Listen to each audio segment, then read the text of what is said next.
Let me share with you two of the best sources of information available. First, as we have mentioned, learn from your own experiences.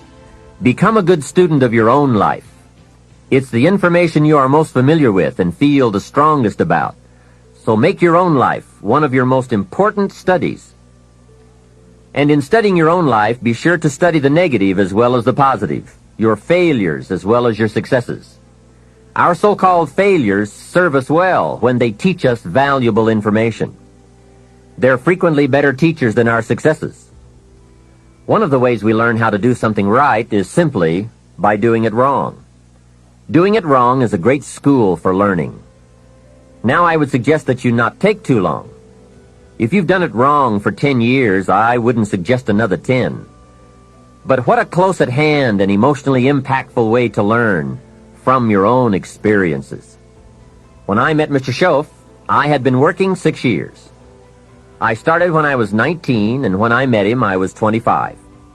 He said to me, "Mr. Rohn, you have been working now for 6 years. How are you doing?" I said, "Not very well." He said, "Then I suggest you not do that anymore." 6 years is long enough to operate the wrong plan. Next he asked, "How much money have you saved in the last 6 years?" I said, "Not any." He said, "Who sold you on that plan 6 years ago?" What a fantastic question. Where did I get my present plan that wasn't working well? Hey, everyone has bought someone's plan. The question is, whose? Whose plan have you bought? Now, those initial confrontations as you come to grips with your own past experiences may be a little painful at first, especially if you have made as many errors as I did. But think of the progress you can make when you have finally confronted those errors by becoming a better student of your own life. Now, the next way to learn is from other people's experiences. And remember, you can learn from other people whether they have done it right or wrong. You can learn from negative as well as positive.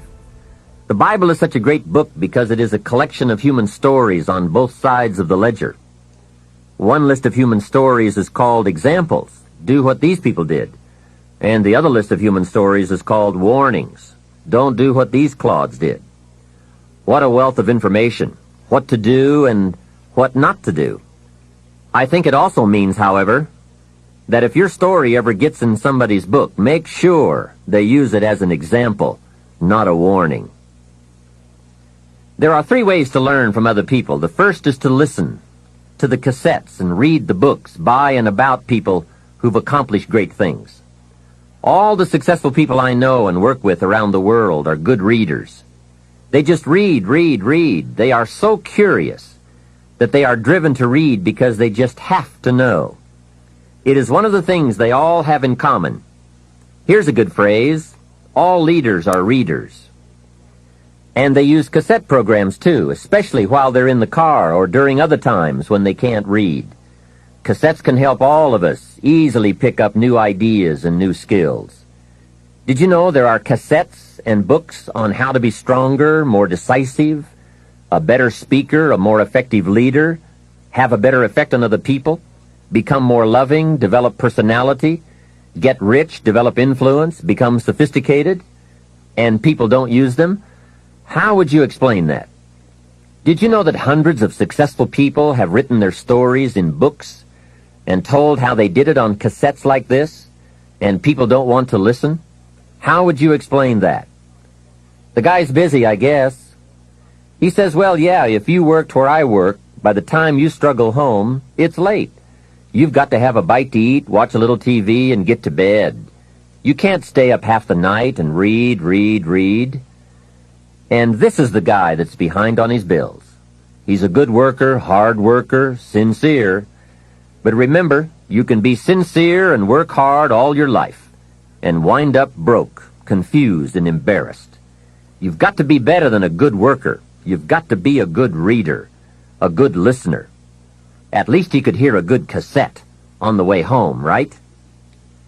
Now, you don't have to read or listen to educational cassettes half the night. Although if you're broke, it's a good place to start. But here is all I ask, just 30 minutes a day. That's all. Stretch it to an hour if you can, but at least 30 minutes. Half rich isn't bad.